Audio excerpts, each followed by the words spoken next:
নমস্কার বন্ধুরা, good morning.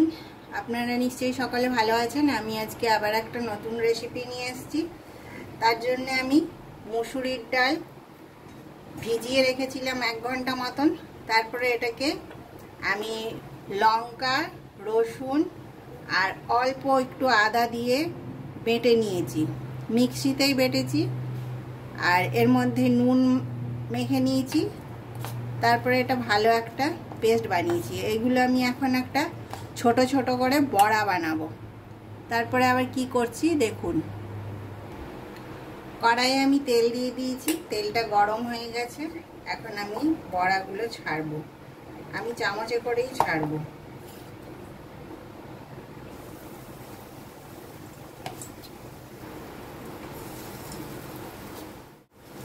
এই রেসিপিটা অনেক পুরনো রেসিপি, হারিয়ে যাওয়া রেসিপি।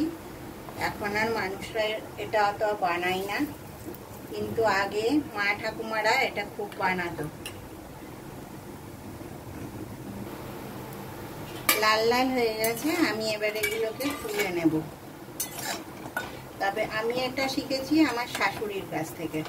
আমার শাশুড়ি এটা খুব ভালো বানাতো, খুবই খেতে টেস্টি হতো। আমি শাশুড়ির মতনই বানানোর চেষ্টা করছি। বড়াগুলো সব ভাজা হয়ে গেছে, আমি এবার এই তেলে আলুগুলো ভেজে নেব। এবারে আমি কড়াই আর একটু তেল দিয়ে দেব। একটা শুকনো লঙ্কা দিয়ে দিলাম, একটু জিরে দিয়ে দিলাম। ছোট ছোট করে কুচিয়ে পেঁয়াজ রেখেছি, এই কুচনো পেঁয়াজটা আমি দিয়ে দেব। আদা রসুন আছে, আদা রসুনটা দিয়ে দেব।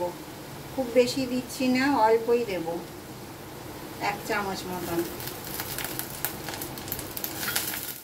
অল্প নুন দিয়ে দিলাম, অল্প হলুদ। রাখা আলুগুলো দিয়ে দেব।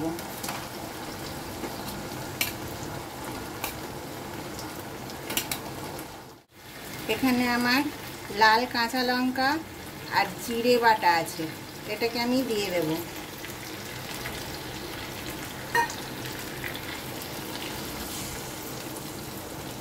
ধোয়া জলটাও দিয়ে দিলাম। এবার আমি এটা খুব ভালো করে কষতে থাকবো। আমি মিক্সি ধোয়া জল, বাটি ধোয়া জলটা থেকে একটুখানি বাটা ডাল রেখেছিলাম, ওইটা এখন আমি দিয়ে দেব। এটা দিলে গ্রেভিটা একটু গাঢ় হয় আর খেতেও খুব ভালো লাগে।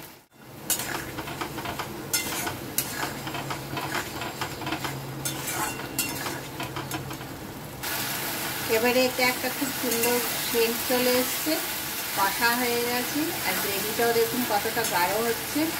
এবারে আমি এতে আলুগুলো সেদ্ধ হওয়ার জন্য জল দিয়ে দেব। আলুগুলো কিছুক্ষণ সেদ্ধ হোক। এবারে আমি ঢাকাটা খুলে দেখব।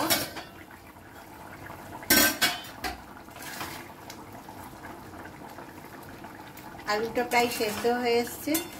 আমি কিন্তু মাঝে মাঝে একবার করে খুলে নেড়ে দিয়েছি, কারণ এতে গ্রেভিটা খুব, ওই ডালের যে জলটা দিলাম বাটি ধোয়া, গ্রেভি গাঢ় হয়ে গেছে তো তলাটা লেগে যাবে।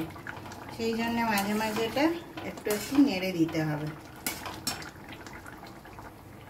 ডালের বড়াগুলো আমি কাঁটা চামচে করে একটু একটু করে ফুটো করে নিয়েছি, তাহলে এর ভেতর ঝোলটা ভালো করে ঢুকবে।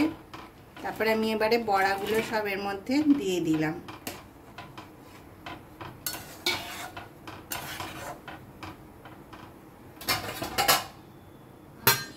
আবার ঢাকা দিয়ে দিলাম। এবার একবার ঢাকাটা খুলে উল্টে দেব।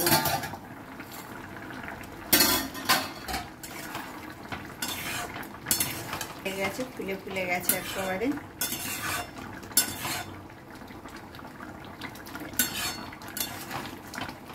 আমি এতে ধনেপাতা দিলাম না, আর গরম মশলাও দিলাম না। আপনারা যদি মনে করেন ধনেপাতা আর গরম মশলা দিতে পারেন। টমেটোটাও আমি ইচ্ছা করেই দিইনি। তাহলে আজ এই পর্যন্ত, নেক্সট ভিডিওতে আবার দেখা হবে। আপনারা আমার সঙ্গে থাকবেন। নতুন নতুন ভিডিও পাওয়ার জন্য আমার চ্যানেলটাকে অবশ্যই সাবস্ক্রাইব করবেন। নমস্কার।